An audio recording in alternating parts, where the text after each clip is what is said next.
Hey everybody, welcome back. We took yesterday off for the Memorial Day holiday, but everyone's back on the stream with me here, ready to jump into a premiere draft of Ikoria, Lair of Behemoths. We participated in a streamer showdown draft yesterday. I say we, not in the royal way, but me and chat.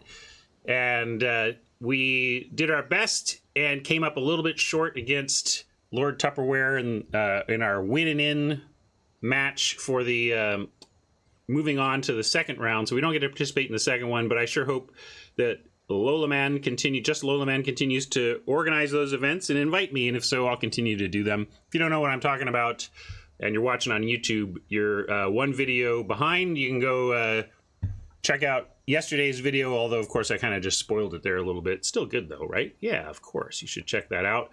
And if you want things for your tabletop Magic game, you're going to check out cardkingdom.com. They are my sponsors. You can check them out via my panels down below. They're going to, if you go there, you click there.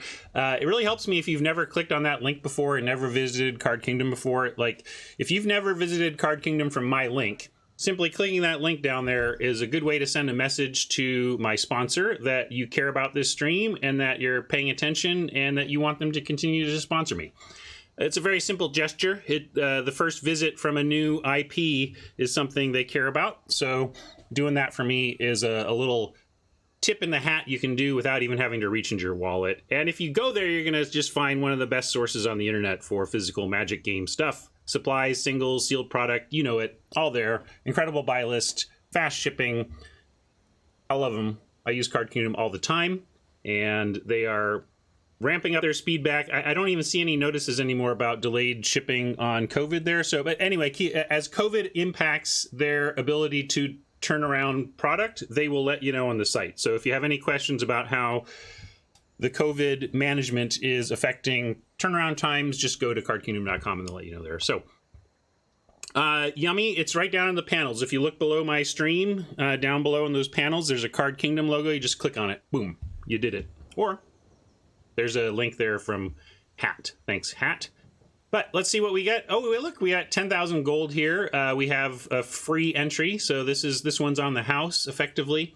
I'm going to admit that I kind of took a break from even grinding this weekend. Like, I didn't play yesterday. I actually played Monster Train. Maybe I'll stream Monster Train for a little bit. But anyway, I took some time off from my grinding, and you know, that's okay, especially for our account. I don't need to grind to be able to do what we want to do, so I got to remember that I'm in control, not Magic, and I put Magic aside for the last couple days. Didn't even grind at all. Whatever. It's okay. Thank you, Swamp Lord. Monster Train is an evolution of Slay the Spire, as how I would put it. It simply would not exist without Slay the Spire. Of course, Slay the Spire would not exist without. That's the genealogy of games is fascinating to me as game designers influence one another in their quest for creating new fun. But if you liked Slay the Spire, and especially if you liked Slay the Spire but didn't dig the art direction and wanted it to be a little bit more, you know, AAA in its presentation, really, Monster Train is a really nice update to the genre. So maybe we'll check that out. Might stream a run later today. We'll see how it goes. All right. Let's get draft view.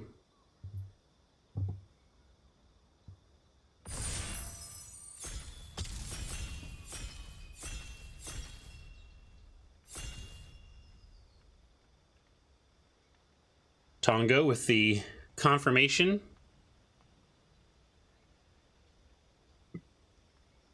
Yeah, maybe a companion draft would be fun. I'm just gonna after Sunday, I feel like I just want to force cycling. Of course, the incredible cycling deck that we passed ended up going 1 and 2. Cycling is definitely beatable. It's interesting to see how the meta is reacting to it. I think everybody's, hey, we wanted a companion to build around. That's certainly an option. Flourishing Fox is your boring pick. Head towards cycling. But Luis on the last LR was talking about the fact that this is maybe not the best companion in a format where aggro is a real thing. You think Karuga? I think either one of these is justifiable. I think we'll take this for the fun factor. But because I am, you know, if this were the Pro Tour, I think I would just take the Fox, honestly. But this is a lot more fun for us. And it's a close pick. So let's see if we can do this. Of course, we don't have to companion it. I'm just holding this as something interesting. It doesn't necessarily go... Obviously, we can't play it if we companion Karuga. But the idea with Karuga is that you want a lot of Frost Lynxes so that when you do get on board on 3, you are impacting the board right away. If we had taken a Fox, we would just take Vantasaur here, honestly. Yeah, Grim Dancer is takeable as well. It doesn't match Karuga colors. I'm gonna force Karuga here. We're gonna force companioning Karuga and see how it goes. Again, maybe if you have if you're on a tight gem budget and rank, you know, really important or whatever, you don't want to just force stuff. But we're gonna try and make this work and see how it goes. All right. And that means I want stuff like this. Oh, but Starix? I mean, hello. I want a Gnar, but a Starix here on 3rd pick when we have a Karuga to start is very nice. One thing we want to look out for here, Fertilids are good to get us going on 3 and ramping us up, but Starix is great. What I want though are 3+ mana cards with cycling. Cycling on turn 2 is a good thing for this deck to do, so we'll keep an eye out for that. But Starix is amazing. Starix is legit first pickable, and here it is matching what we want to do here. So this is the sad part, though, right? If we're gonna if we're doing the Karuga, we can't take Symbiote, we can't take Startling Development. We could take Goriak, but we're gonna try and wheel that. I'm gonna take Frostveil Ambush and try to wheel the Goriak. Do you think this has been going up in my estimation? I've seen it do some good things, but Fenor thinks this is too good in the deck to risk. You really don't think these are wheeling, though? I mean, I don't know. Ambush feels less likely to wheel to me, but we can take Goriak. Thank you for that sub, Wizard. Appreciate it. All right, we'll take the Goriak. Ambush is just something to do on 2, right? And Mentor as a 3 is fine. This would be a cycle on 2 play, or Capture Sphere. What do you like, Capture Sphere or Mentor? Capture Sphere might be the thing that helps us stabilize. Like, maybe what we need to be doing is taking... I mean, we're gonna, like, we can't take Ram through, for example. So, we probably want... Oh, it's a... You know, it's cards, not permanents. Some of them are that, but this is just cards. I'm going to take Sphere because we're going to be constrained on what removal we can use in a deck like this. So I'm going to take the removal, but I think it is close.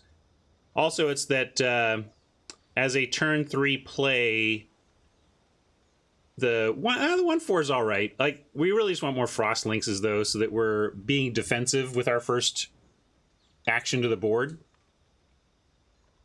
Lead the Stampede.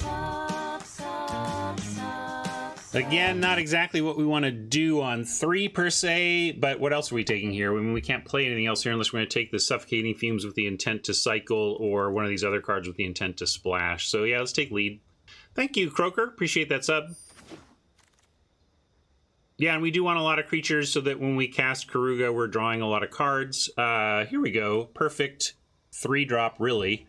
It's the right... it's a crystal, which is something we would play on 3, It has cycling 2, so it gives us something to do on 2, and it's the correct crystal, or at least one of the 2 correct crystals in terms of being green, blue base. So green, blue, black, or green, blue, red are the 2 crystals we would want to see most.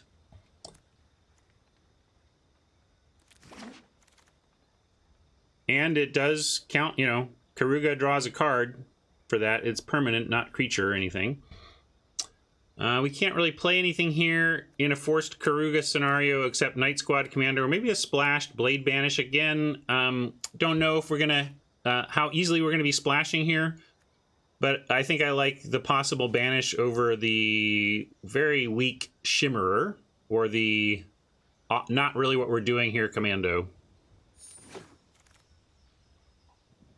Excavation Mole is going to be okay on 3, and we do want to be stacked at 3. We certainly want to, you know, if we don't have a 3 ready in our hand, we're doing something wrong, or you know, we don't want to keep that. So we're going to take Mole here. The self-mill doesn't really do anything for us yet, but maybe we'll find something there. Yeah, Crustacean, if this were a big butted 3, I would take it. Like, I would rather have a 1/5 3-drop even over a 3/3 3-drop, I think. But I'm going to go with 3 over 4 is my decision here. And we'll take this. Another opportunity to take a Crustacean. I just feel like we're going to get as many of these as we want, and I'd rather have the fixing.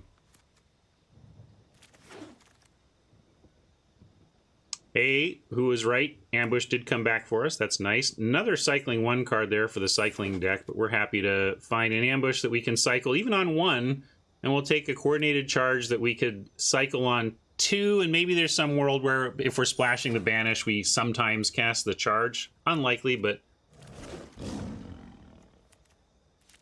maybe point for hat. I would argue that if we had taken the Frostveil ambush, the Goriak would have wheeled. Here is an interesting splash for the deck, and certainly an interesting cycle, but it's not unlikely to cycle 2 here. Archie, really strong, and Gnar, really strong. So, as cool as the rare is here, if this had cycling 2 instead of cycling 1 red, I think I would just take it. But here, I think we take Gnar or Archie, and Archie's so good for closing. I'm pretty high on stacking our 3s though, and we're doing okay there right now, I suppose. But I don't want to lead on lead, if you know what I mean. And we already passed one of these.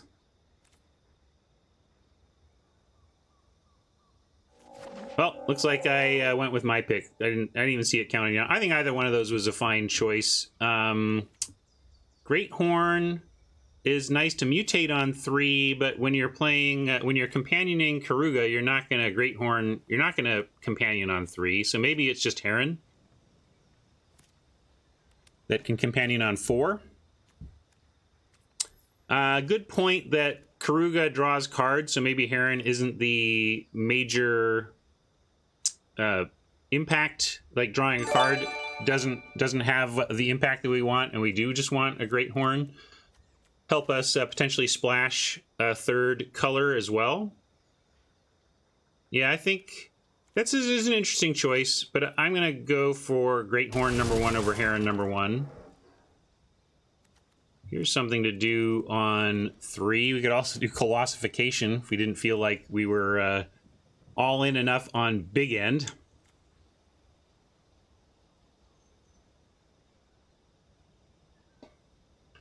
Paying 4 mana to cycle a lot. Well, it's 4 mana to draw a card and give a creature a flying counter, plus sometimes power and toughness. That's a solid card. Which one, Fenor? I am going to take Neutralize here. It cycles on 2 if we want, and I don't want Colossification. I don't know. It's not really what we want to do, right? I don't think so. Even Oddity, interesting. Thank you for that sub too, by the way, Flip Guru. Appreciate it.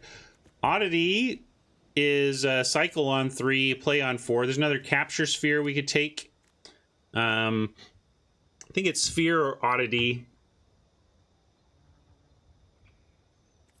We do have one sphere already, so we do need some removal, and sphere might be our best bet, though. Yeah, let's take sphere again. I don't like spheres, but in a Karuga deck, what are you going to do? You got to get your removal on. Naturalist would be nice, but we can't run it in the 3+. Here's another crystal. We just run another crystal and try to wheel this. Could also take the Whisperer. I think we take another crystal. Because this is just a big end deck. I mean, you can't play small end. So not only, you know, one of the impacts, it's not just that you don't get 3s, right? It's that you don't get the small stuff to fill in the corners. That on turn 6, when you happen to have 6 mana and you cast a 4-drop, you can't also play a 2-drop, you know? So there is real costs here. But Barrier Breach is fine. Now, this is best of 1. But still might run Barrier Breach as a cycle option. Thank you for that. Thieving Otter or another Capture Sphere. I guess we can just get, like, all the spheres. Because what we need to do is, like, play something on 3. Sphere their best thing on 4. And then be able to Karuga on 5 and at least draw from our something on 3 and our sphere on 4, right? I think that's pretty good. I'm going to actually just load up on spheres. Wisp, if it was double blue instead of double black, I would consider, but I didn't like it on the double black side. Here, Dark Bargain, though, on 4 is interesting. But Honey Mammoth... maybe better. Yeah, let's just go on the big end theory here.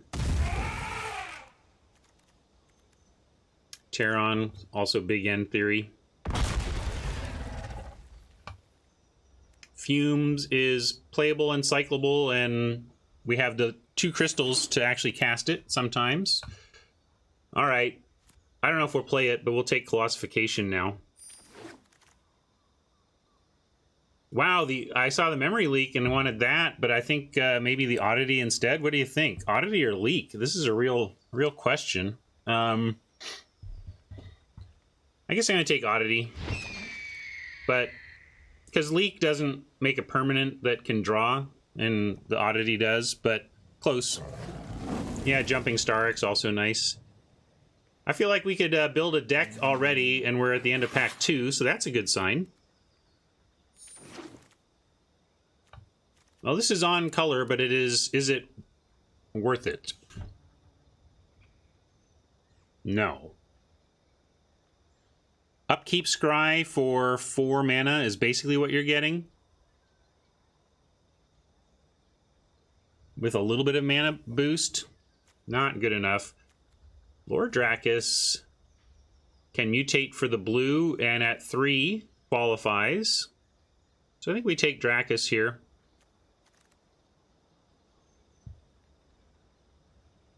Of One Mind is also playable, but I'm going to go with the Dracus.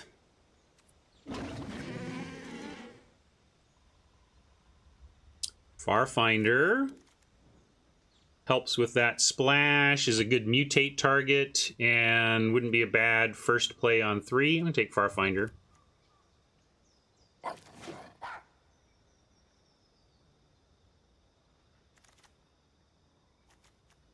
General Kudrow, just take Mythics for Mythic's sake. Snare Tactician and Fox. I haven't seen a ton of cycling payoffs. Looks like somebody we passed 2 got hard into cycling and cut it all in pack 2, and now we're going to hook them up here in pack 3. Great Horn is the castable, as is Of One Mind. I don't think we need Of One Mind, though. Again, we've got Karuga that we're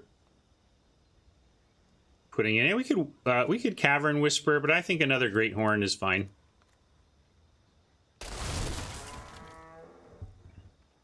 Here's the other crystal that fits our baseline of green-blue.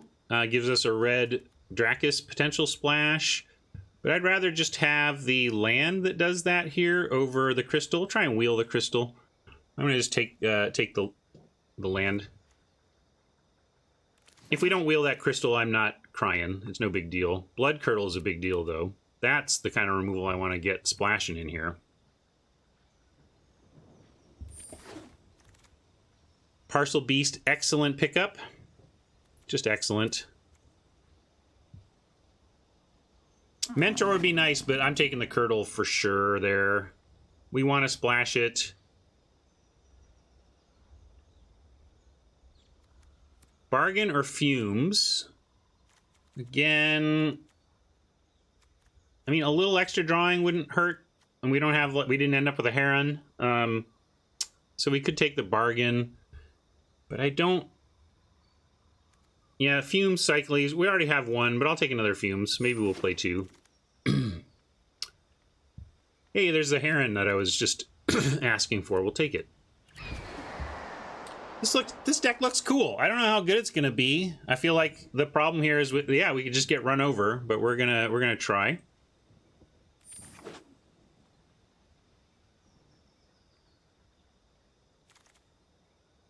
Another lead. I don't think we're gonna play that, but I don't think we're gonna play the Convolute or the Mentor either, or the nothing is here is playing, so.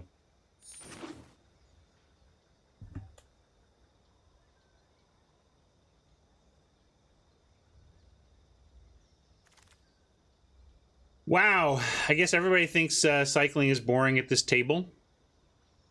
I guess we'll take another one mine, though. That is a 3-drop that can slot in if we have a human and a non-human. I don't know how we're doing on that front in terms of potential, but literally can't run any of these. We'll gack this from any potential cycler. Impulse can't be played. Fumes, not playing a third. All right, 20 on the grind. Do we even get, what mentor do we have? I didn't even think we ended up with a mentor.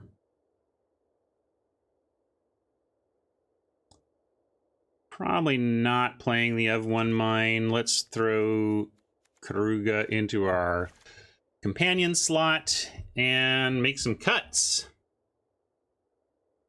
Yeah, I passed the blue mentor twice, correct. Still like those passes. Probably not playing this or this. Probably not splashing the white. We got some more easily splashable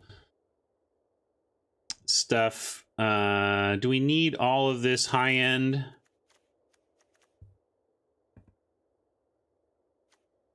Yeah, we can drop a Fumes.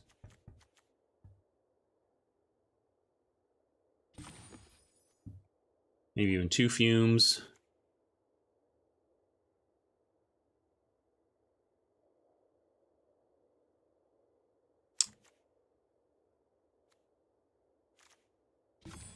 Should we play the Colossification? See if we can't have some fun? Yeah, well, I think I'm cutting all of it. We have Neutralize and the crystals to cycle on too.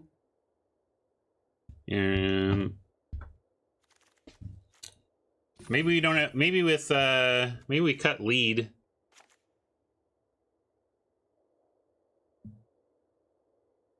So we have, if we do 17 land, we have 2 crystals, a Farfinder, and the Great Horns. So we do, and parcel, like we do have a lot of ways to draw lands from here, but maybe it's correct just to be sure that we're getting our Deuter out on time. So if we did that, what else are we cutting? Could cut, I think really Colossification we ought to cut, but if we're trying to have fun, we can try it. Thing is, we don't have, like, I guess we have a couple of flyers too, but yeah, there's no graveyard payoffs for the mole. That's true. We could cut a mole. I just want to make sure we're doing stuff on 3, right? Surion just wants to cut the Colossification. Yeah, we have a couple flyers. We have the Heron, but that's not a lot. Oddity, Heron, and this.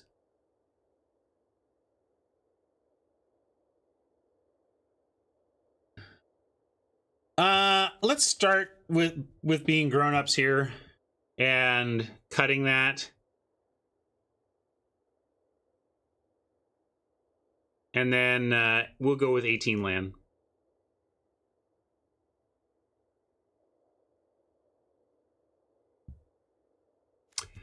They're the things we do on turn 1 or 2, but they're not super impactful things. Like I get it gets us it gives us a 39 card deck or whatever, but it's like it's not even that big a deal whether we're cycling on 2 or not. I mean, I did call it out as something I was looking for, but like just having it on the stuff I'm happy to cast is the main thing to me. And also, like, what do we, if we're going 18 land, what are we cutting if you want to bring more cycling back in? Like, I don't see easy cuts here. Excavation Mole could go for a 2-mana cycler, I suppose. Oh, is Mensch here? Mensch, I didn't... the nature of my left monitor streaming is that I often... I don't see chat a lot when I am setting up for Heroku drafts. And so I did not see on Sunday you announcing the birth of your child. Congratulations. Hooray, Ubermensch and family. But I saw it when I was cutting my video for YouTube. So sorry I missed that live, but congratulations. Hope everybody's doing great. Least of all you. I mean, you're just the dad.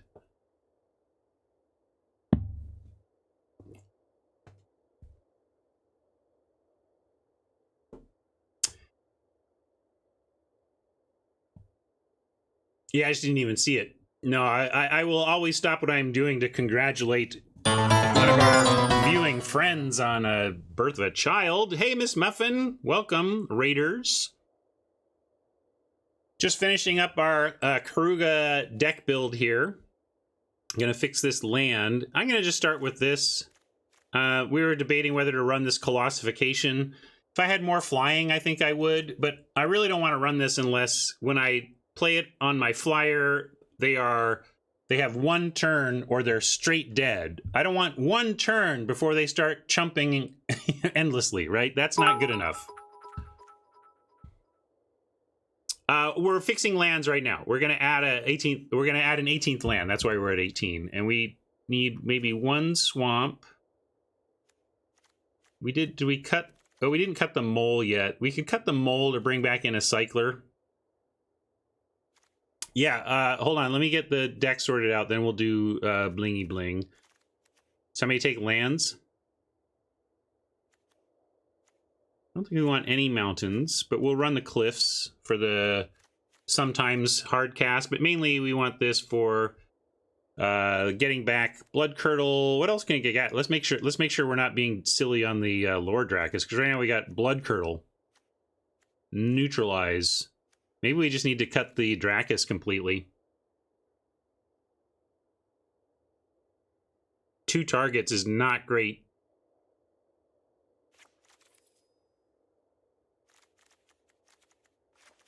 And just get that out.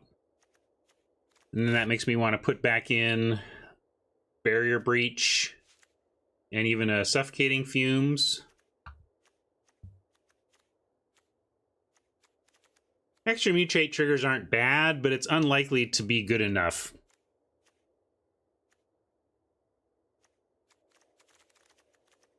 All right, 5. This is 12, 13, 14, 15, 16, 17, 18? 8, 6, 16, 17. That's 18 land.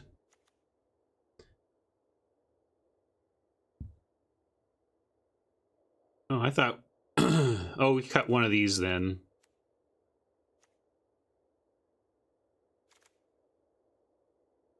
Yeah, we could cut Fumes, but we need to cut one entirely, so maybe it's cut Fumes and just leave Barrier Breach in over Ambush.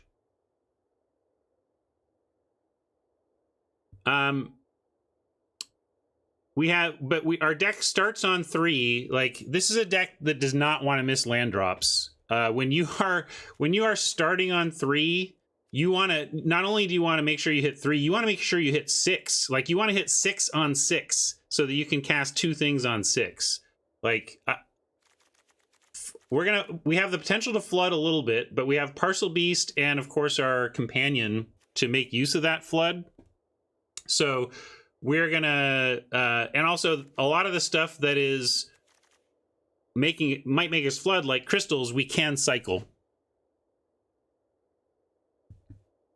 Let's try it this way. And you know, is this a 17 lander? I mean, here's a question: if we cut a land, what are we putting in? You know, we can do the, like, if we were to cut a land, we would cut a an island. And so I'm going to put in,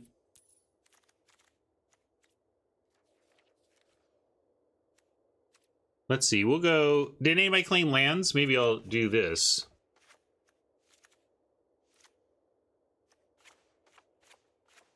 We're certainly going to do a special island, but if nobody claimed lands, I'll also just get some good looking lands in here.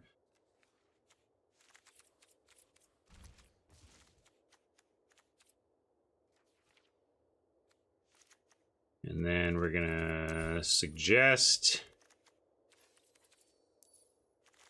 go to 1. So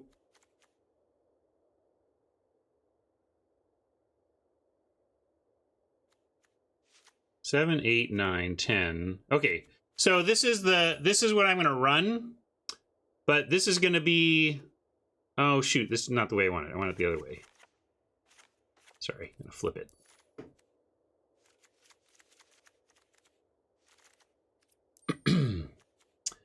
This Nyx Island represents whatever you think we should run if we were not to run 18 land. So it's a way to assess, you know, maybe you want to ambush, probably just a cycling card. So like ambush or suffocating fumes, in my mind, would be the replacement here. So when we draw this, let's ask ourselves if we wouldn't instead prefer a Frostveil ambush or a suffocating fumes.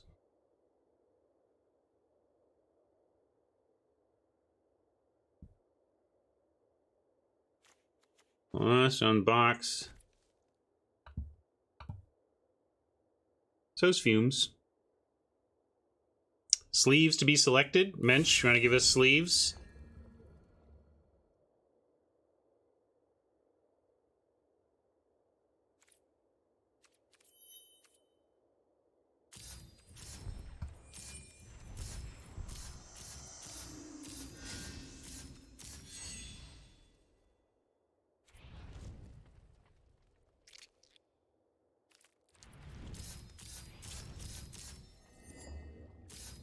Yeah, cycling's like 40% of a land, right? Daddy baby type sleeve. Let's see. Well, there's baby shark. You said your baby looks like Fibblethip. Well, there he is. I mean, I think you got to choose Fibblethip then, right?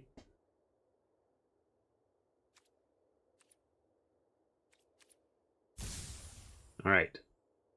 And fine. Fine. All right, so we're going 1, 2, 3, 4, 5, 6, 7. Do this down to 1. And then this and this. And we want Nyxes on...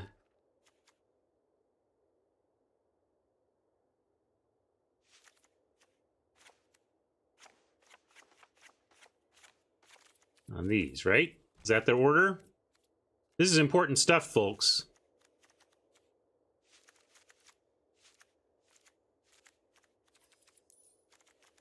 And macro economics.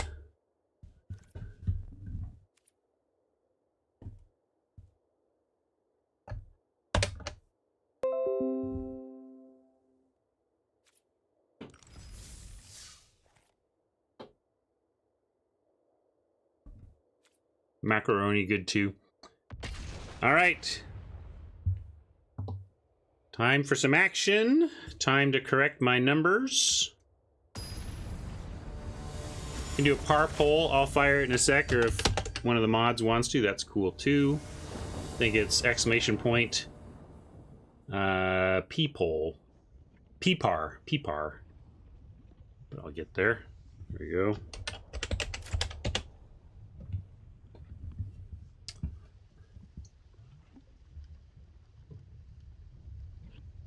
Well, I'm going to keep this.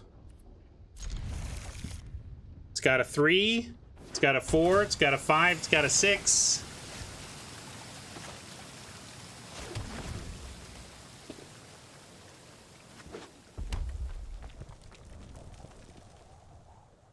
Do we want to cycle the crystal? Probably not. Probably just want to play it and jump our curve a bit.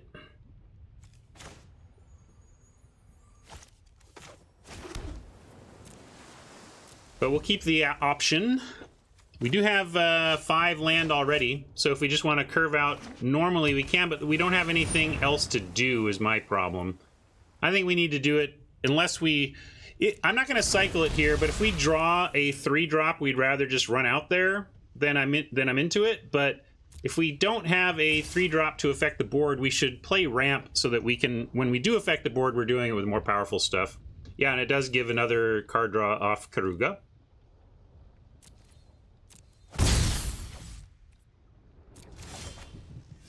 And here you go. It's an option. We could do that instead. We could go Goriak. We could even mutate onto it. We could make it fly. I think I'm still into the crystal, though, since they didn't put too much pressure on us. Let's accelerate. Because we're not under pressure, and because we have some high end, and because this draws a card off Karuga, we're going to crystal it.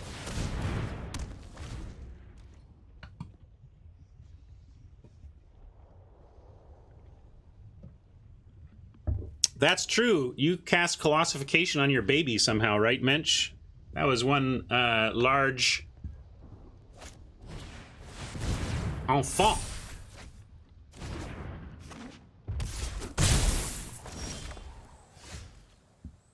Lynxy. Rather than Lynx, though... I mean, yeah, we can make a big flyer at some point. I think we're probably cycling this onto like a honey mammoth or something. 5 mana though. Not gonna run. Yeah, this is awkward because I don't really want a 2-spell here. Karuga seems aggressive when we can just yeah, we could Lynx, but I also just kind of like Great Horn Hardcast.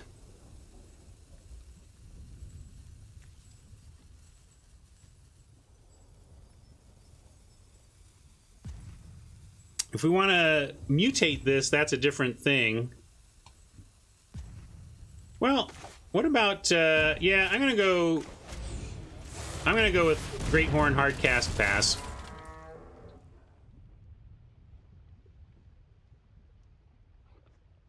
It gets us on the board, uses most of our mana. I want to save the Oddity for cycling.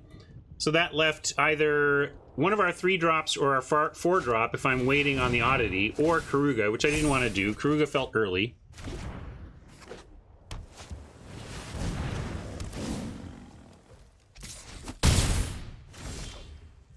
Interesting. Parcel Beast, you say? I'm going to wait on the Beast, and we're going to go 2-spell here and just go Lynx Goriak. Lynx the Dorat and Goriak for ground D.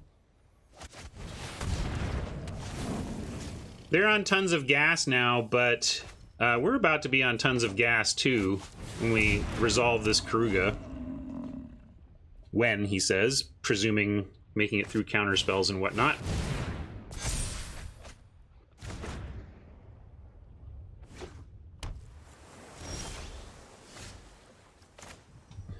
So, 1, 2, 3, 4, 5, 6. We can have 7 total mana. Mutate plus activate is 3 for Parcel Beast. Oddity on cycle is 4. So we could do that. And looks like they are holding up some kind of a counter here. Parcel Beast is kind of must counter. So we could try Parcel Beast, or even, yeah, I'm going to continue to wait on the Oddity and the Mammoth. I think we show them a must counter. Yeah, and this does dodge Convolute, right? So let's dodge Convolute and mutate onto Lynx.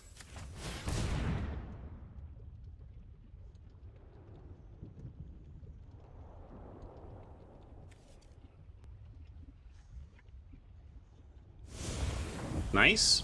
So now one of the things we can do is cycle Oddity to make a flyer at instant speed to try and get the Dorat, but we'll wait and try and do that with the Mammoth. So yeah, that's true. I could have done it on Gore, but I was just going for big bodies all over. But it's true. Maybe I should have gone for the ability to swing and activate. Yeah, nothing right now is, but eventually the Mammoth will be. Let's send. Thank you, Magnet Man.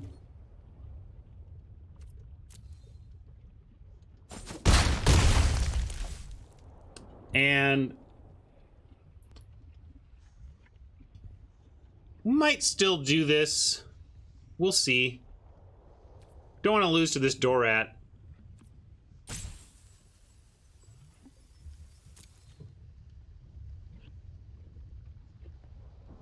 But we can Parcel Beast on their turn. Interesting, okay. That's a little concerning. It could even get big enough to, like, beat a Mammoth in the air. We have Capture Spheres in the deck, though, that hopefully eventually pin this down.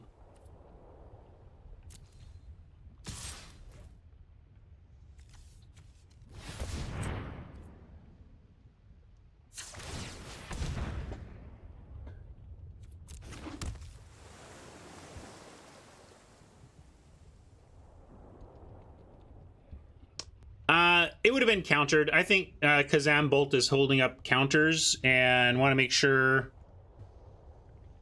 we're considering that before we run out Kruga.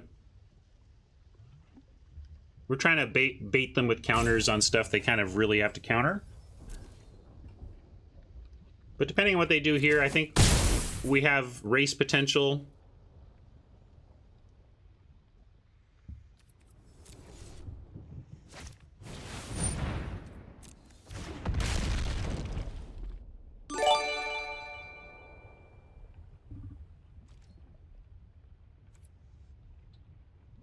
And yeah, I could cycle this, but we're gonna try and resolve the Mammoth again, make him have it, make him decide.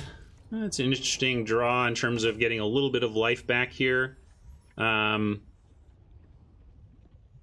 yeah, let's start on the Mammoth. Trouble is we don't have the cycle here. So we can't cycle the Avian Oddity per the plan.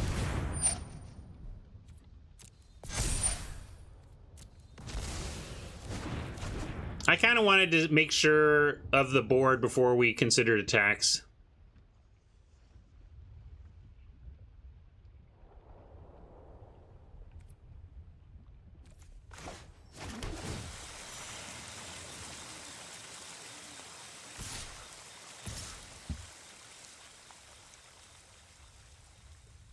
Once we rip Sphere, we're dead in the water. I mean, we do have Oddity for chumps. We'll see.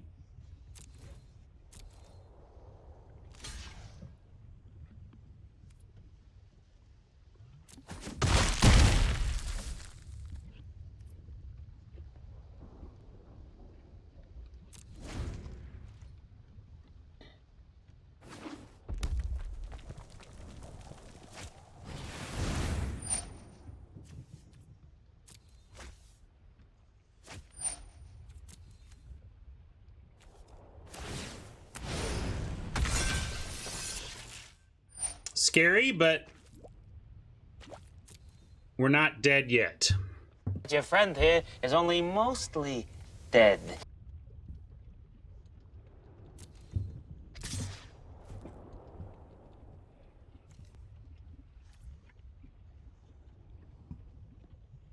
Yeah, but even not resolving Karuga has done work in the sense that Kazambolt here has had to play their entire game around being able to counter it. So even when your companion is being, quote, thwarted, they are seriously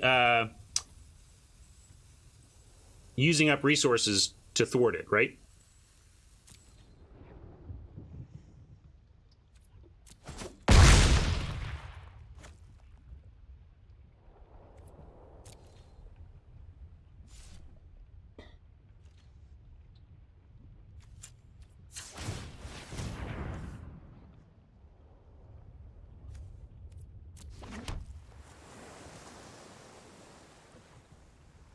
We'll draw removal, no problem. Here it comes.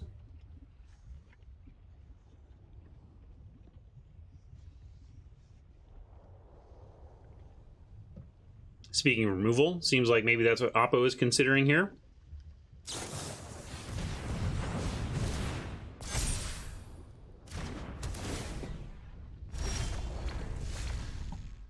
All right, so now we're in chump mode.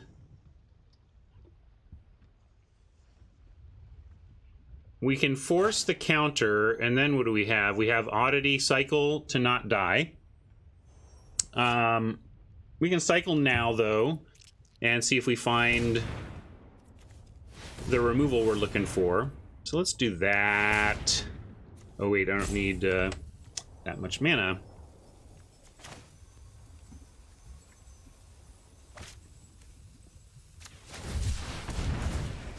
And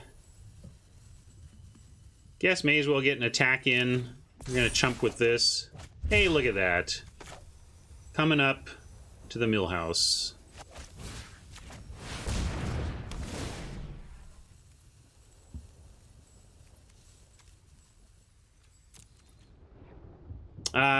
Not flashing against a deck with counter spells.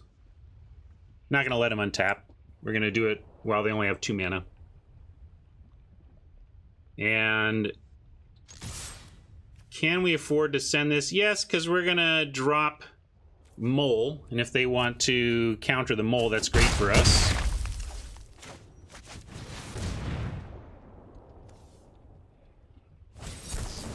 Maybe they have more, or maybe they have something. I'm fine with. Maybe they have a mutate that's going to get us through the Goriak. All right, that's okay.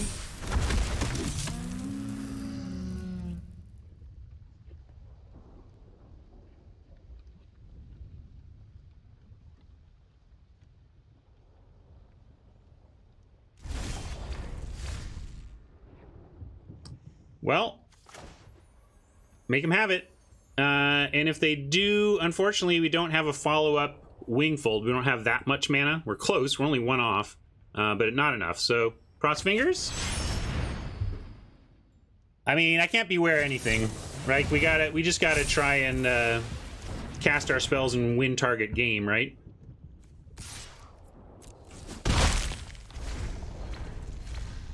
Terran probably gets countered as well. Oh, okay, that's interesting.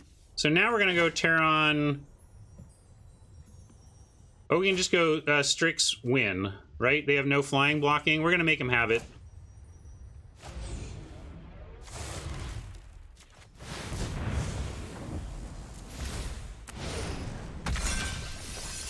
All right, they didn't have it. Woo! Only mostly dead.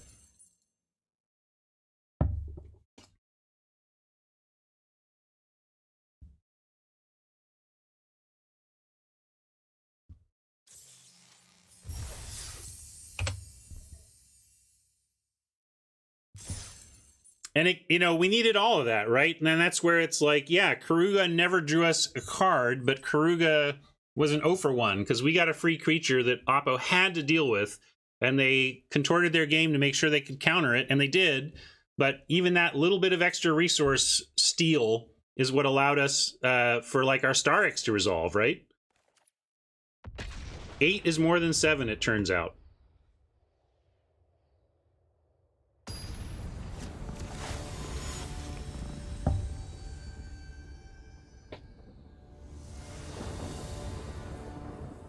All right. We got a Farfinder on 3 if we want it into potential Star X Gnar action. All keepable, bottom line. And love to go first when we're playing Karuga, right?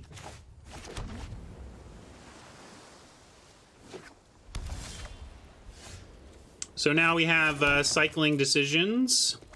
And with the stack of action we have, we could certainly make an argument for cycling the counterspell. But we're also not short on land in the sense that we can Farfinder and get our 4th land. And yes, mutating onto Farfinder is just so great. I really want to mutate. I want a Farfinder next, so I'm not going to neutralize. We'll keep it.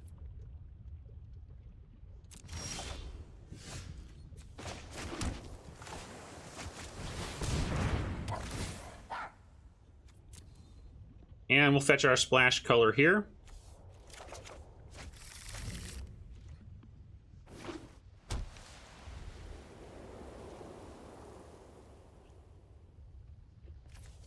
Our mutate costs are too high to be able to mutate on Farfinder this turn, so we're going to have to decide how we want to play it.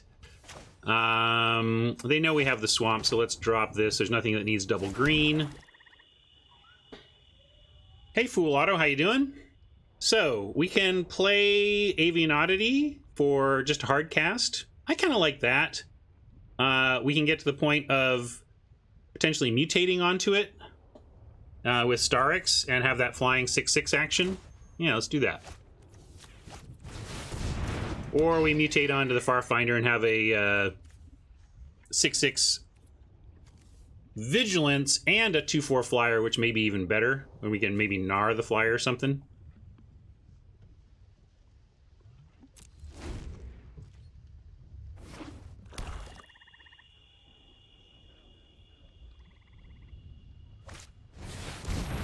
Humans in the house.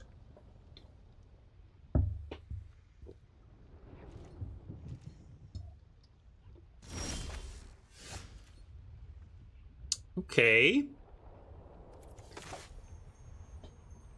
5 mana. We could go ahead and mutate the Gnar onto the Farfinder.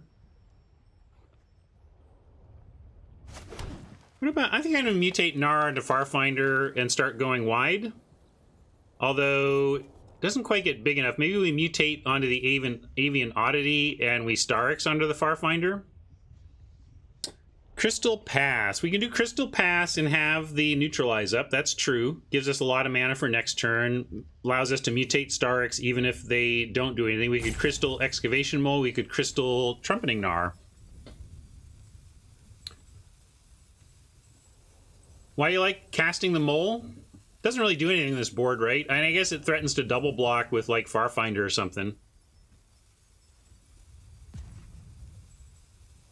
I think I'm into the play Crystal. Oops. Come on now. Play Crystal, hold up, neutralize. I like that. I like that line. Send in the Oddity. Or we can leave the Oddity back to threaten to block the Commando. Yeah, I'm going to say no attacks and be on defense here.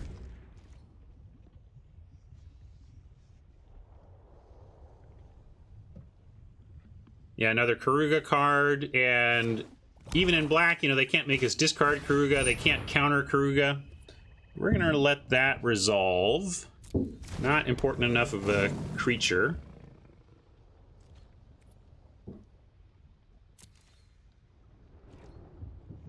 Well, Mensch, that's a great question. Mensch is wondering, how do you decide when to cast a Karuga? Depends on how much you think, you know, how much time you think you can have. We're still at 20, so I think we can be extremely greedy. And with this deck might go wide on us pretty effectively, such that I really want to get, a ton of card advantage. But yeah, we're going to counter this poacher. That's exactly the type of thing we left this up to get rid of. Barrier breach, awesome. We can even take out this lockdown, but we don't need to do that now. I'm gonna go. We're gonna go move in on the Starix, mutating onto. Well, again, interesting. We could have a 6/6 vigilance and a 2/4 flyer, and then eventually mutate again onto the flyer with either the Gnar. We could double spell, but I really want to get the Starix going here. I like it on the Farfinder, and then we'll get something else going on in the air. Doing it this way. It's a heck of a ground pounder right there. And hexproof or flying. Let's go hexproof. And maybe put the Gnar on that.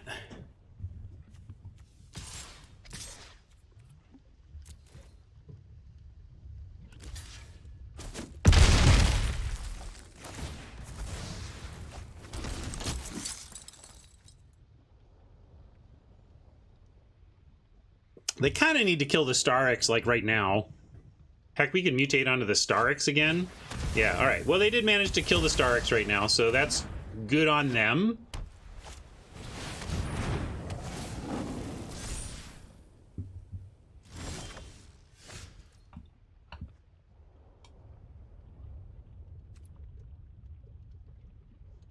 And we can mutate the Gnar.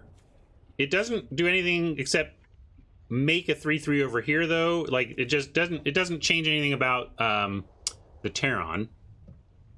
So yeah, let's set up the refill. I'm gonna go wide here with Mole and Gnar hardcast.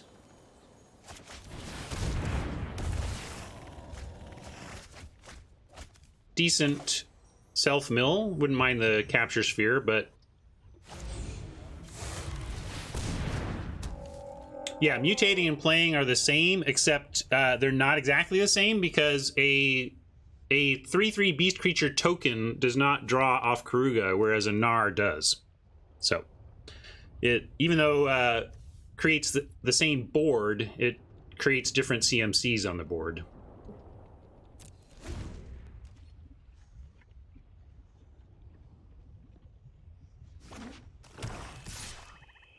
We might not get land off the top, but we'll probably get land off the Karuga infinite draw. Are we blocking here? I'm gonna say yes, since they didn't send the Night Squad. The risk here is that we lose the Aven and lose one card off Karuga. Flip doesn't like. Not worth it. It's three damage though. I just feel like this is such a bluff attack.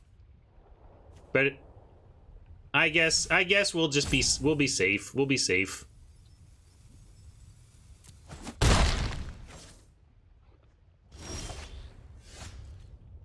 Links 1, 2, 3, 4, 5, 6, 7. Ooh, too bad we cannot quite cast the links first. So we'll start here.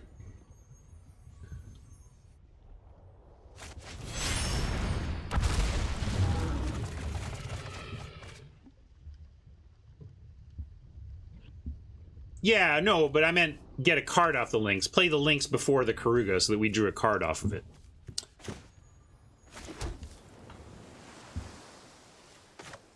And I'm going to tap down this commando to clear the way for all these bodies.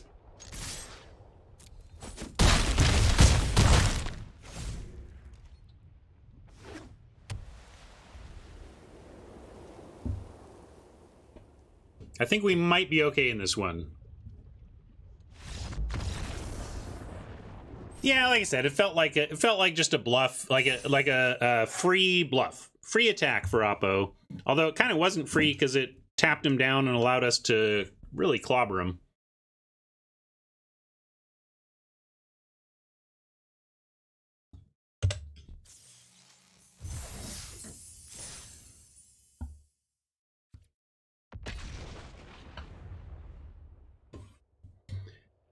here's some great news that came to me over the weekend. Local store generic brand now has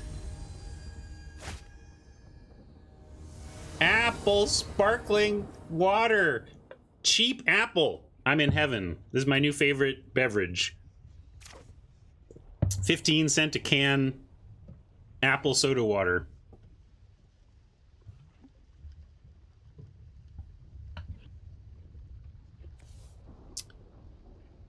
We'll keep this. I wish we had a stabilization style play on 3, but we do have a cycle on 2 and a couple of our removals. That's a rough guess, Magnet Man. I know that, like, when I get apple bubbly on sale, it's like 25 cents a can. So I figure when this store brand is on sale, it'll be down to 15-20 cents a can, you know?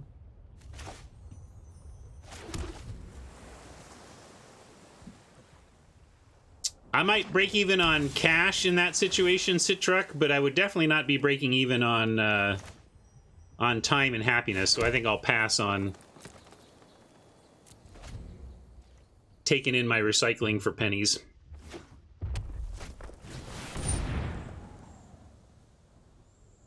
I mean, it actually I mean, true, I don't know what you mean. Yes, of course it does. It absolutely tastes like apple. I mean, all of their flavors taste like... all the flavors taste like the thing. The thing is they don't have sweeteners, so a lot of people get thrown because it's not as sweet as they want it to be in their heads. This is the capture sphere color, but I think I'm going to cycle this breach here. I did not like soda water for a long time, but was having issues with my Diet Coke consumption and a bunch of other stuff, so I did make the switch over to soda water. And the trick for me, if you're someone who has tried soda water and doesn't like it and can't give up your sugary or not even sugary, but whatever Diet Coke-y is drink, the mentality shift that worked for me was, my problem was that I was trying to make soda water an acceptable alternative to soda. Like, okay, instead of a Diet Coke, I'm going to have this soda water and I'm going to like it, right? And of course that never worked. What worked was saying, I'm going to stop drinking Diet Coke, and instead of water, I get upgraded water. So when I started thinking of it as upgraded water, and it's like, okay, water is what I would have, but instead it's got bubbles and a little flavor. Then... but it's not bitterness. There's nothing bitter is added to it. You know, it's just flavor. Anyway, sorry. Yeah, Oppo's wondering what we're doing. Let's play some Magic. How about... we could go Starix, mutate Great Horn on Starix, but they are showing so much mana. I'm going to go Great Horn Hardcast.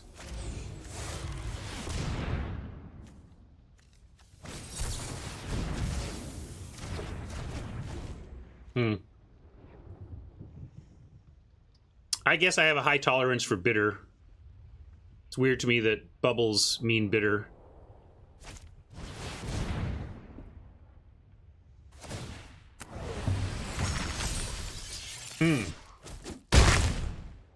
I have a Soda Stream as well, but it's just not as good, honestly.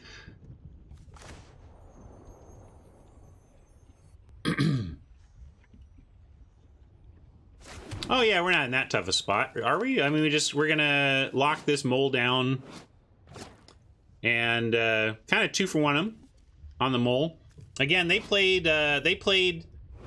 this as an aura, 4 mana. Target creature gets +2/+2 in reach. It's not unreasonable, but we are gonna punish them with a 2-for-1. And I'm gonna do this now since they are playing blue.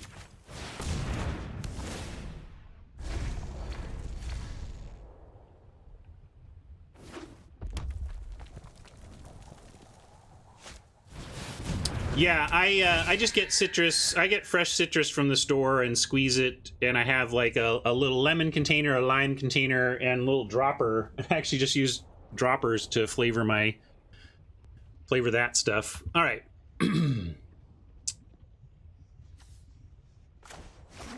Now we got 7 mana.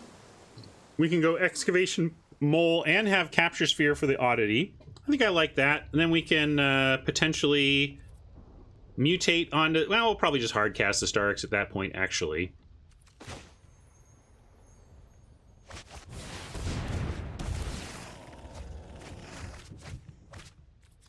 Not bad.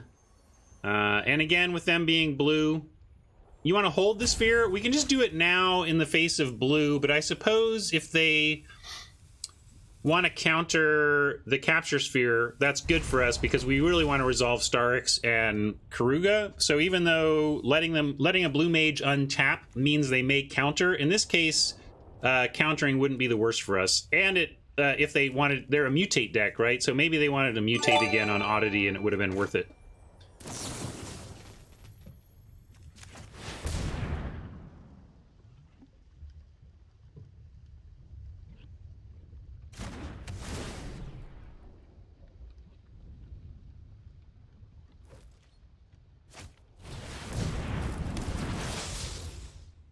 All right. Could be Essence Scatter, I suppose. Do you like mutating this to try and get extra action? I think we just hardcast it.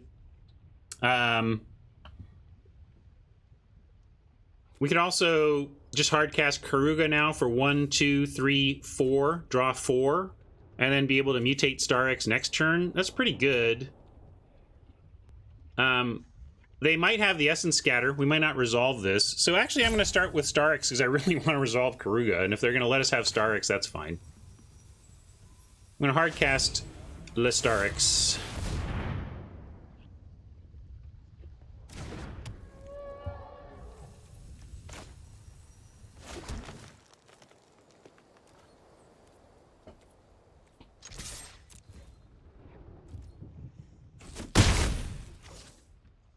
Yeah, we could have mutated, but then there's a chance we just find a land, and then we have the 1/6/6 and a land, as opposed to a 3/3, a 6/6, and a Karuga on the horizon.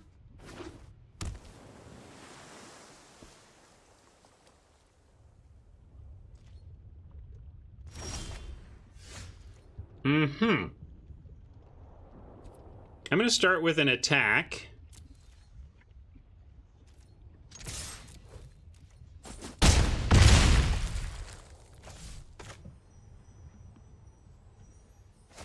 Let's check for a pause here. Not that it matters. I mean...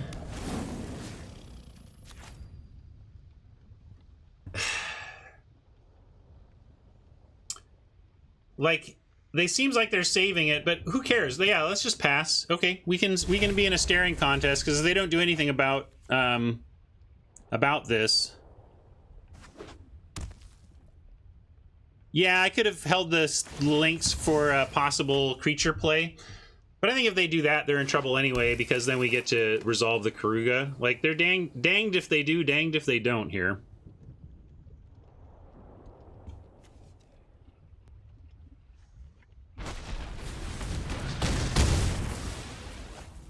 They're gonna do that again? What was that about?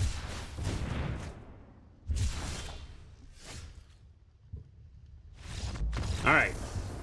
See, you didn't even need to like, Karuga, who needs Karuga? Except to completely change the way your opponent plays even though you don't resolve it.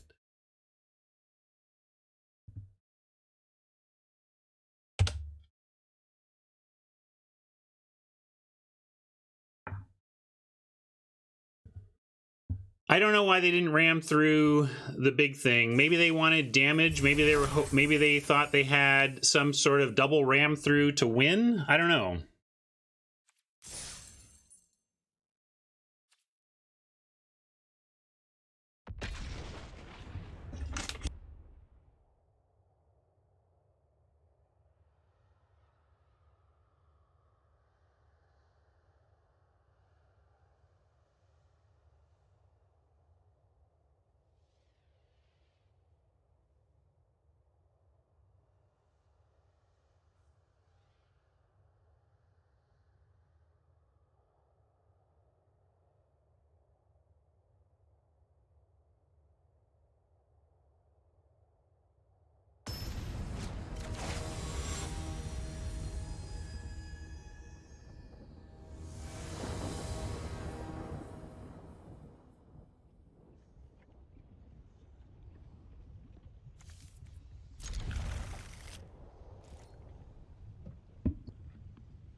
Not an amazing opener, but a keeper.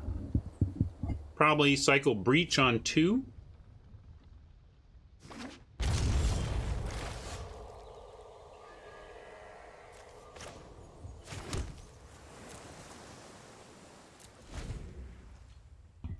This is our special land, by the way, so if you were playing along at home, this is where you drew a Frost, an ambush, or whatever card you would have played instead of 18th land.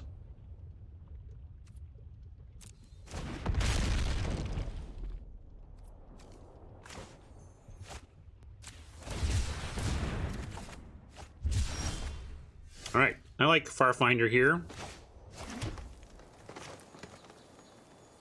Could have held up Neutralize, and certainly they are looking to mutate, but I like setting up to protect against the mutate on the turn after, and getting ourselves set up on mana here.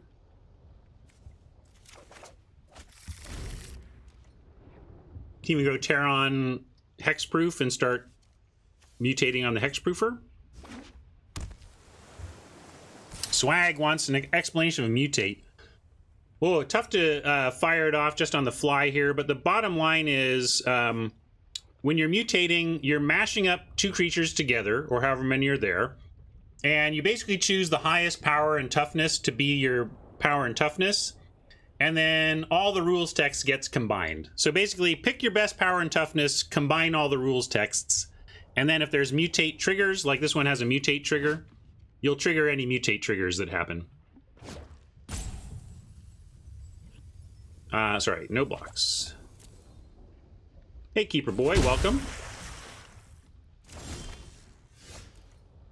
The Crystal. So we could play a Crystal to make 2 left over that could be used to cycle. Oh, I shouldn't have played that, though. I should have... I'm just throwing out lands without thinking and talking about it. That's not good. But I do like holding up the sphere for what they mutate on. What I should have done, though, is have the island out for the neutralize available. My heuristic that fired off without thinking about it was broaden the types of lands I have in play without thinking about what I was going to cast. So now we're in a spot where we're going to be using Capture Sphere as defense against what they might do on turn 4 as opposed to the counterspell. But that's not the worst either. If they don't do anything worth Capture Sphering, that's also a decent turn for us. Yeah, I could play the Crystal to get ahead on Starix, but I like holding up the Sphere here. But yeah, Mutate Starix next turn was pretty powerful. There's definitely an argument for that. Maybe I should have done that and just Sphere Leader. This Godzilla just makes me nervous, though, that they could do a big mutate here. Oh yeah, sorry, I corrected part of my layout, but not all of it. Is that what you're talking about? Hopefully that's correct now.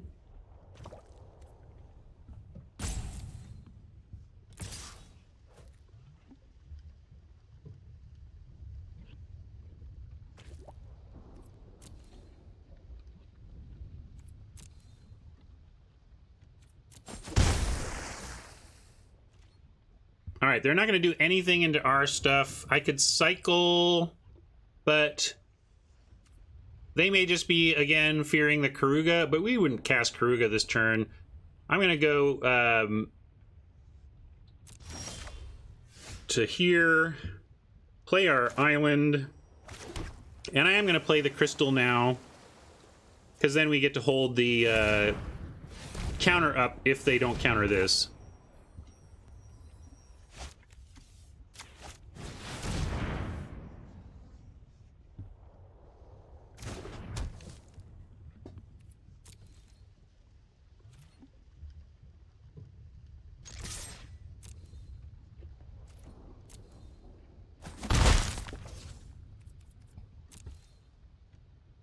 All right, Oppo didn't do anything in the face of our open mana. Let's see if they're... Yeah, okay, they're gonna go for the Pouncing Shore Shark. Who is it? Plumber. we'll counter it.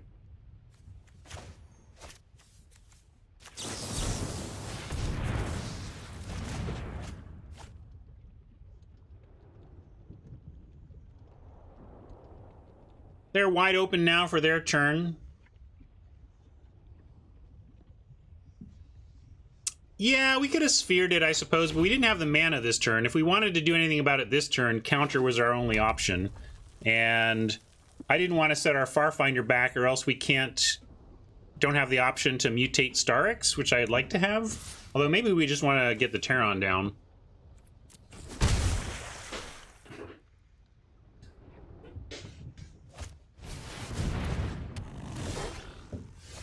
Hello, friend. So, looks like they may be holding Scatter Mana still. We can Parcel Beast and then have Capture Sphere available if they manage to disrupt our Parcel Beast.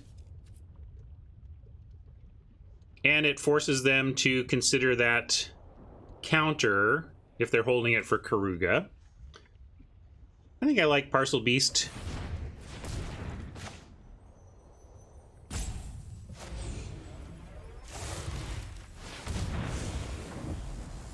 Also love having activated ability on Vigilance. This is only 2. I suppose they could cycle and turn this into a double striker. You want to risk it? If they block, it's still a trade, and we would get a Parcel Beast activation.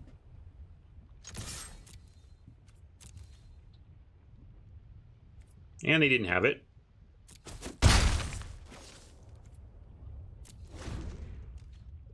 Another thing to consider is that the land from Parcel Beast doesn't enter tapped. Okay, well, that answers it. We're gonna get our 1 value out of it at least. All right. The other choice was to Capture Sphere, but if we had found a land, we could still Capture Sphere, so I took the risk.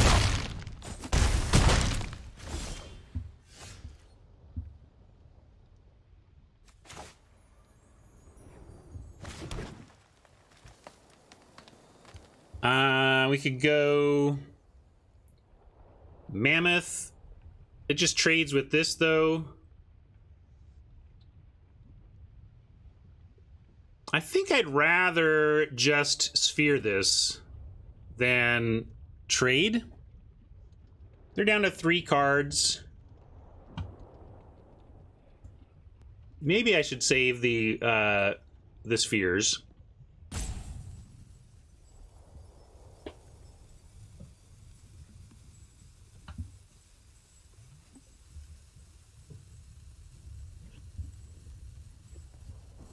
Wolverine in development. Well, I mean, shouldn't you do if we're that concerned? Shouldn't we just do it with shields down? I mean, that's what I'm thinking. I'm gonna do that. I'm gonna do it with shields down.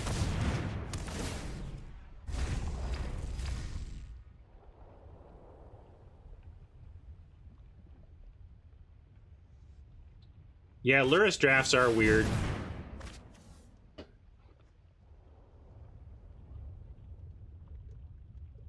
It's a pretty big smack, but I mean, now we can follow with the Honey Mammoth, gain some life back, and literally threaten to block and eat it, you know, which is what we couldn't do with the Mammoth and the Wolverine.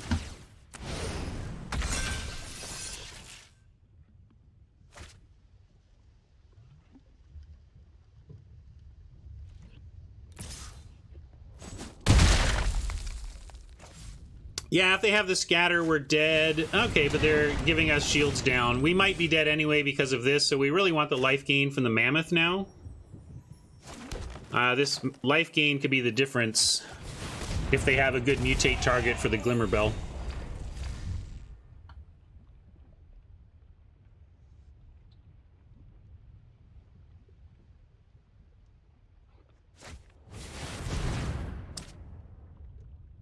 They got us.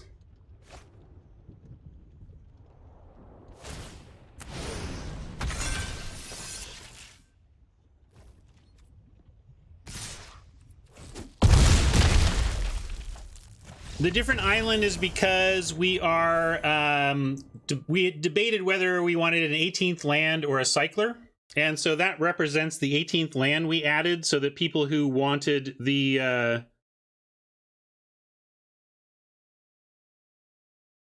people who wanted the cycler could keep it in mind when we drew it. Well, some people wanted fume, some people wanted the ambush. So I just left it at cycler.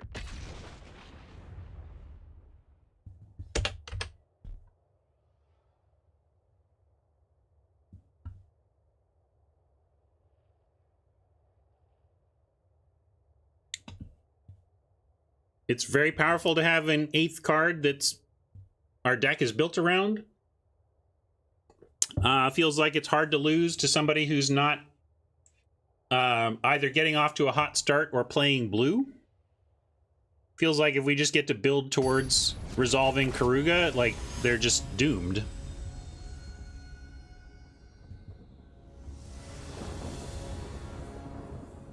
Why is it a poor test? The algorithm just shaves off some of the extreme stuff.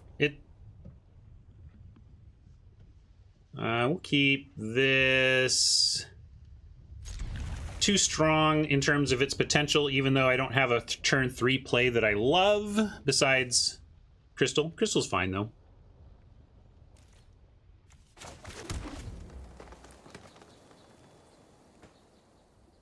Cycle on 2, question mark. Let's see what we draw.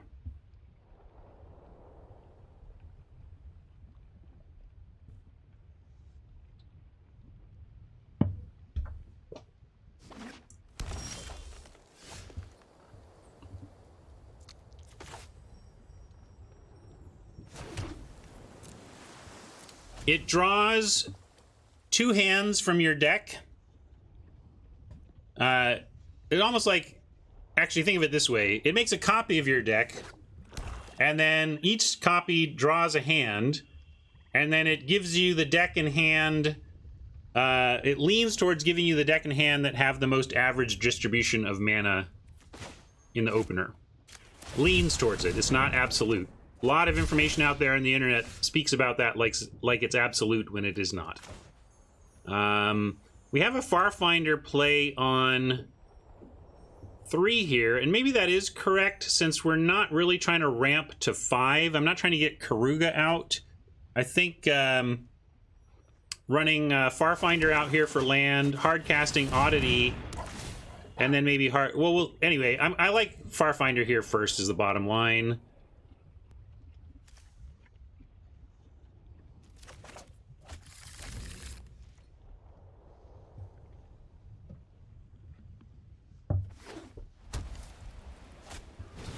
The way you want to phrase it, Hat, to be technically correct, is to say that it leans towards, because it doesn't try anything. It doesn't try to present with the 7 most, you know, it leans towards choosing the one with the most average.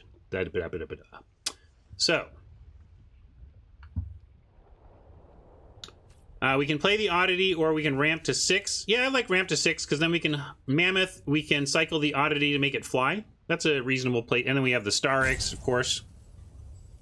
So yeah, we'll do that. Let's do that with this.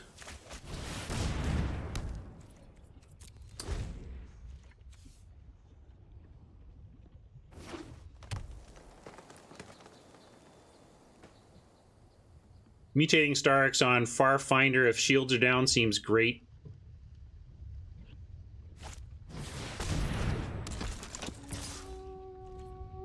Well, that's a lot of life, but we're going to put some pressure on it. And this is not an aggressive...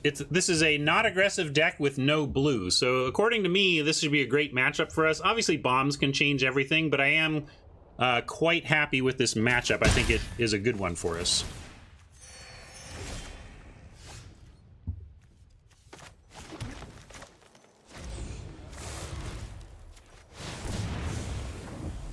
Love to get a non-land permanent here.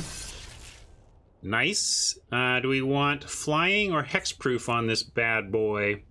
Probably...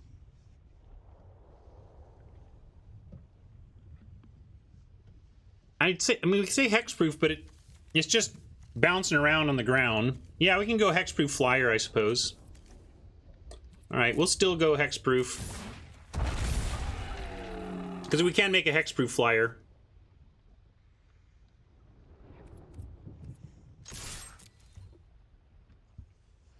Let's see if they've got anything for the Starix. That's one big question.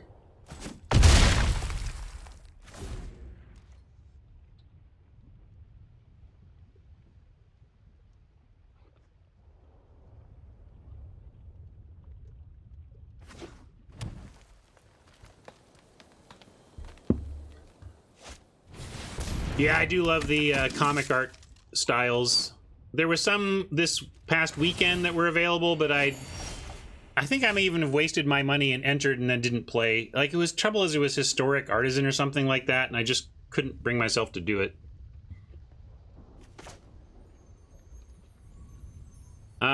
If we send in 6/6 now, they could actually try and trade for it. I think, yeah,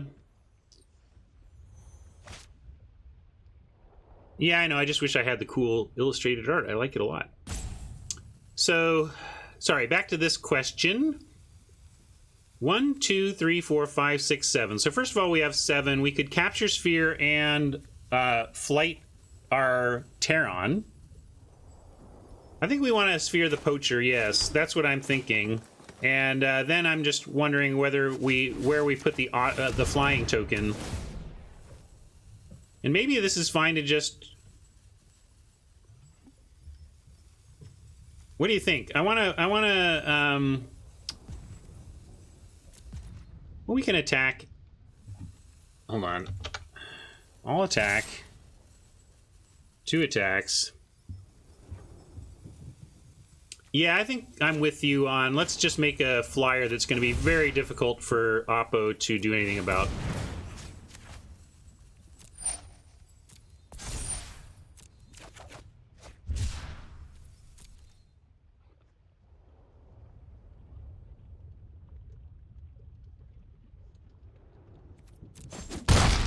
Next turn with 8 mana, we do have Excavation Mole into Karuga for draw 1, 2, 3, 4, 5. That seems like a strong Magic play.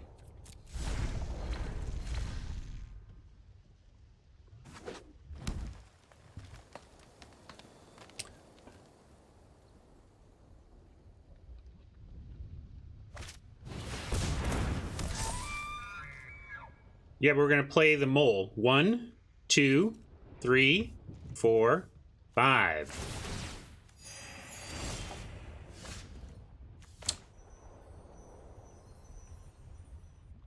Dreamtail Heron on the Starix actually makes me almost want to do that more.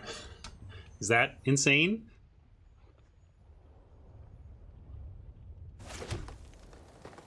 Two permanents, a flying Starix, and we still get other stuff? Yeah, let's do that. Change of plans. Too good.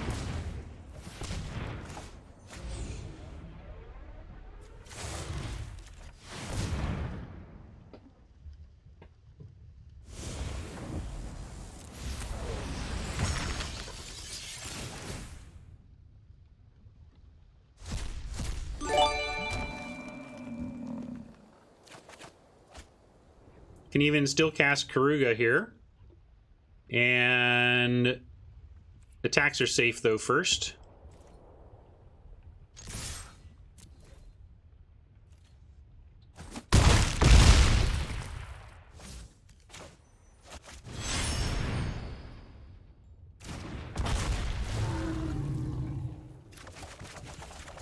Darn it, we have to discard.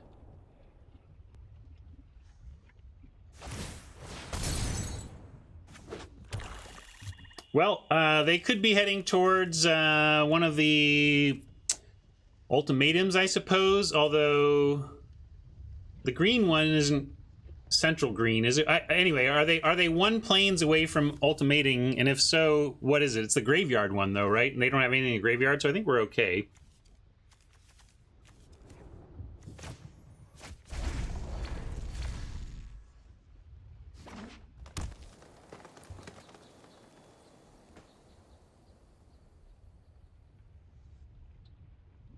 Holding obviously strong in the air here.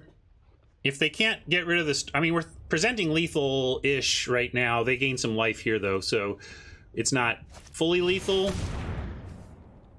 But Lynx is going to pin this down so it can't stop us. And well, one of them's an ultimatum. I don't know if there are other board wipes. That's a great question. You'd think I'd know by now. Maybe it just means there aren't any, but I can't think of any, like, wrath effects that aren't ultimatum-based.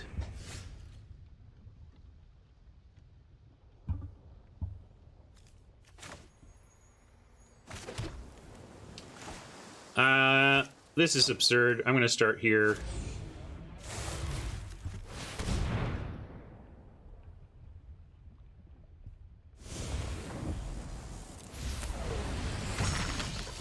I'm going to give you didn't matter in this one on ambush stuff.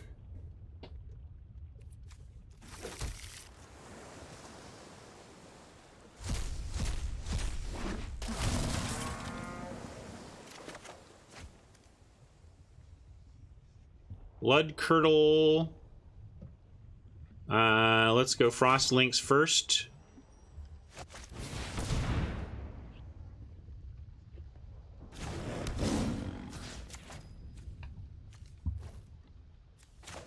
Blood Curdle, one of these.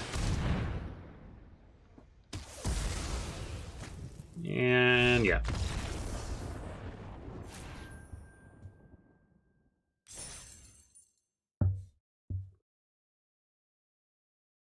Can't remember true.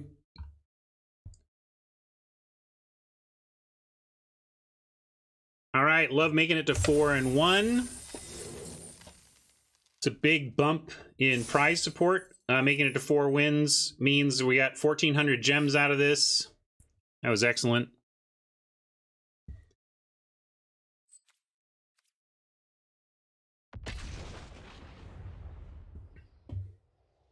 Let's get down the play again. Love being on the play.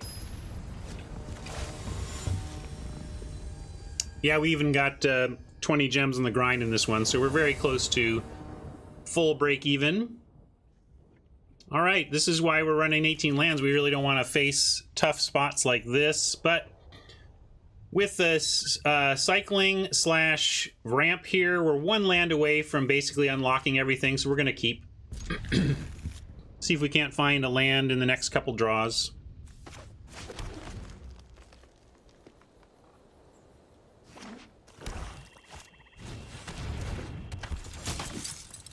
Whisper Squad could be annoying. Can't bring myself to cycle this since we really want to find a natural land and hard cast it, but I will cycle it on our main phase to look for a land if we swing and a miss here.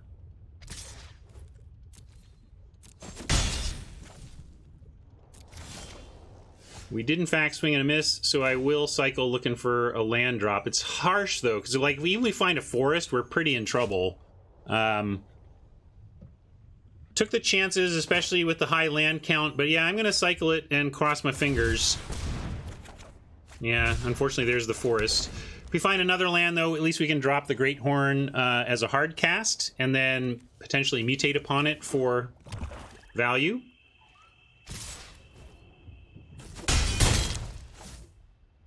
Would love an island though, maybe we could hard cast an oddity instead. Or, this is fine. If this lives, we get to mutate the Great Horn on it and try and recover from this position, although we're under some serious pressure now, so we'll see. But you can see why we went for the 18 land despite a couple of Great Horns and a couple of crystals. It's just, when you know you have a Karuga and all of your spells are 3+ mana, this is the worst. Like, you can't win from this position. Some decks can manage on 3 mana. A Karuga companion deck cannot.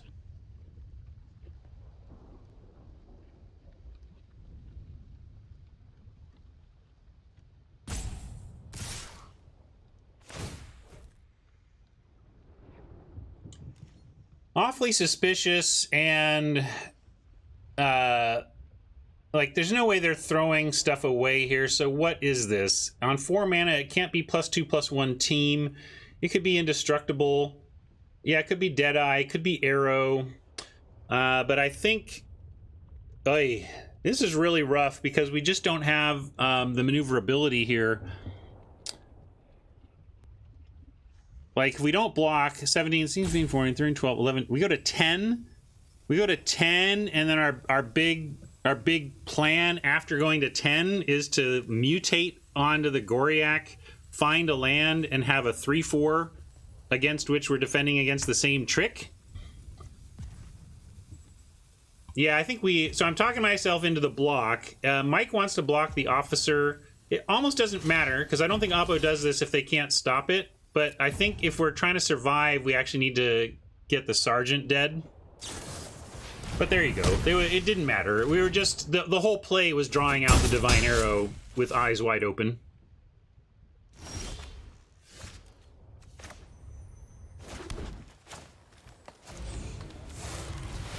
Now, maybe they're out of removal, and they have to officer their way through. We can find ourselves a mutate or an island and tap down the officer and stabilize, but like we need to deal with the officer next turn, basically. And that's why Mike wanted to block the officer, that if it was some ridiculous bluff, that's the thing we wanted to kill, potentially even more than the sergeant. But it felt so obvious that we were going to lose our blocker that it was a bit moot. But I see where Mike is coming from, because this is a big problem here, right?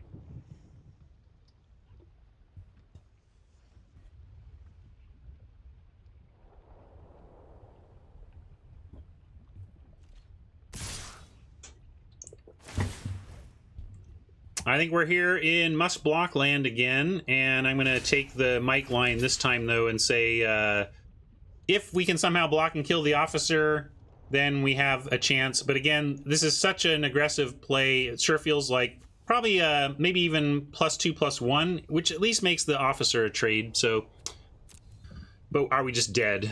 3, 4, 5, 6, 7, 8, 9, 10, 11, 12, 13. Yeah, we're just dead. So if I was worried about that play, maybe I should have blocked the sergeant. But the problem is we can't beat that play. So if I math it out and see that we're exactsies to that card, I still don't do it because our only hope... I still block the same way because our only hope is really that they don't have that. I mean, maybe I block the sergeant so that we can live a turn. I just don't know how we survive that. Yeah, it just didn't feel like a winning play either way. Them not having it and that block working was a winning play, so I took it. And playing around +2/+1 still wasn't a winning play, so we just didn't do it. All right, couple of losses of late. That's what happens as you rise up in these things. You start playing better and better decks. But I would love to get to this 1600 gem. Let's get some pure profit, shall we? Although today has really been pure profit from the get-go because this is an event we entered in with gold. And even though my win rate is not enough to be plus EV event to event, like on average, I lose golden gems when I enter in an event. But since the game pays me to play, that makes up for it over time. Yeah, we got 20 on the gem grind today. Well, let's get one more win because it's fun winning Magic games.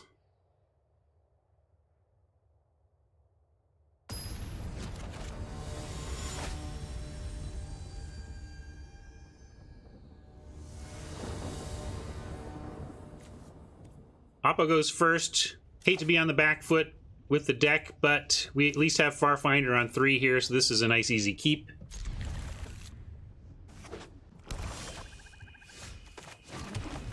Slow your roll, Oppo. Just settle down, Moody Green. No need to play stuff.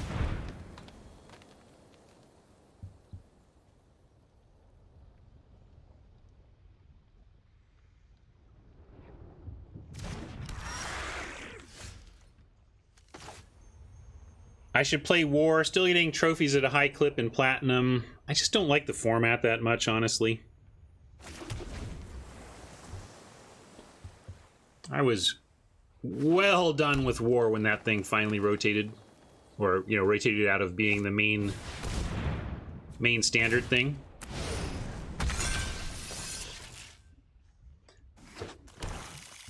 Good play, good start from Oppo against our slowish deck here, but we do get to drop our Firefinder as planned and sphere that Great Horn. So we're finding our way. We'll get there, we'll get there. Don't have a second blue yet, and we do have, like, the blue-blue counterspell, but I think we should get our splash mana.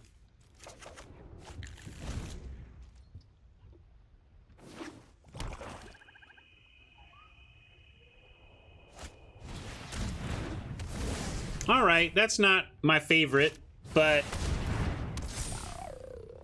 we still have our sphere, and we're still approaching stabilization here. With them being a black-green deck, I'm not going to sphere pre-combat. They may move farther in on the Great Horn, and we'll sphere that.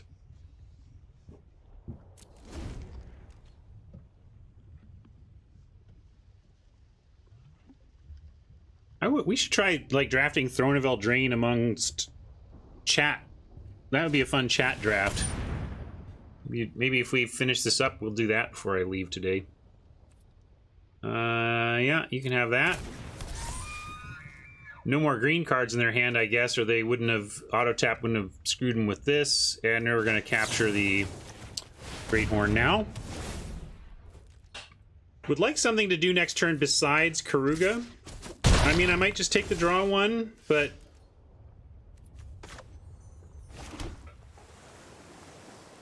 Can we risk it?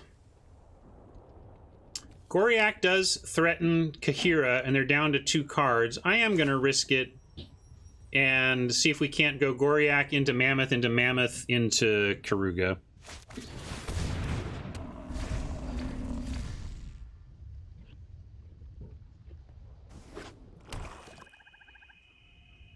Yeah, in terms of what we need to do on this board, this isn't the worst anyway. Well, good news. We've got some tools to deal with that. Got to take a big smack here, but Mammoth plus Goriak is enough next turn.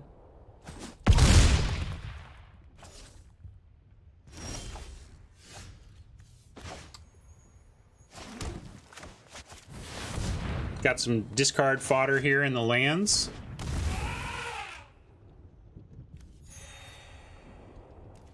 And if they're out of gasoline, we might be okay here, but this 7/7 Menace is super intimidating because any removal in this event is over.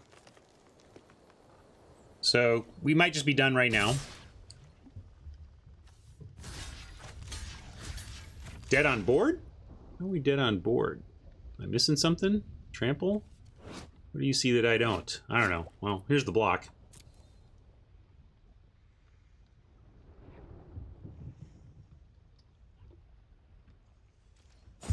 Your friend here is only mostly dead.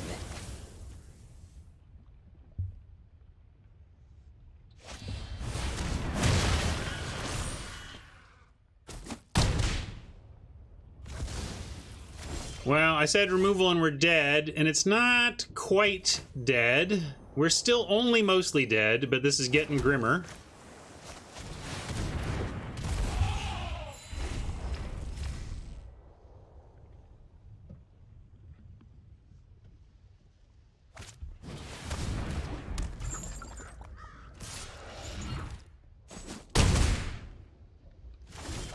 Ugh, not what we wanted to see. Let's see, if we find... Our only black splash is the Curdle, and that's not castable even if we find it, so using the black is fine. Green, blue up, cast Karuga. Oh, Karuga, what a miss. What a miss. Well, we were talking about flood out potential and risking it because we wanted to make sure we drew the Karuga. It came back to haunt us this time. Flooded out way too much. But very close. If we just found a Frost Lynx, or really any of our threes, we could have put up a good fight here, I think. But maybe not. I mean, the trouble is the Whisper was going to require 2 blockers. So I think we were just pretty darn dead. All right. Cycle it for going out on our terms, but that's it, folks. Oh, Starix. Starix would have been a possible answer. Good game, Oppo. Nice job putting the pressure on, and that back for more was back for breaking, if you know what I mean. No back for more, and we have a really great chance of pulling that one off, but they had everything they needed right on time, and we flooded out a bit. All right, well, I enjoyed that a lot more than I would have if we'd gone down the cycling path. There was a Pack 1, Pick 1 Fox. And look, we got quite the hookup on the way back in Pack 2, such that if we had gone for the cycling deck, it probably would have been a good one. But I'm pretty happy with this. I'm going to go... And let's just get rid of something here. These Atom decks can go. I do sealed with Atom sometimes, but it's not like we're ever using them again.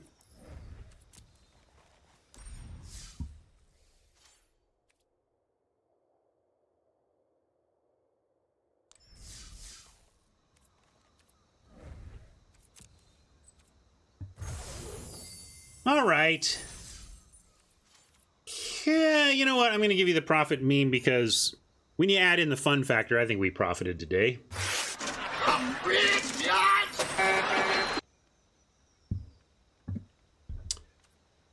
Let's see. I think if we play some decks, I'm going to mix it up and not play that one again. Oh, excuse me. Got a little something in my eye. So let's say goodbye to our YouTube friends and then figure out what we're doing for the next little time.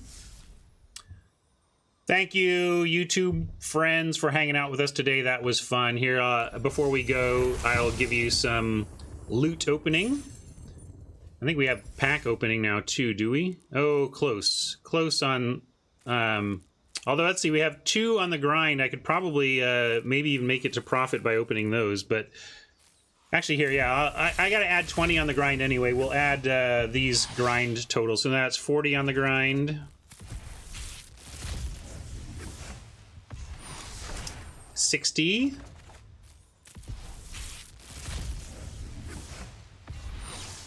80 on the grind today, and we'll get back to Ikoria tomorrow. And we'll do a check-in tomorrow, see how we're doing on collection building. And anyway, I'm going to say goodbye to YouTube for right now, and then we'll figure out what to do. Okay, chat? Thanks for hanging out, YouTube friends. We'll catch you in the next draft.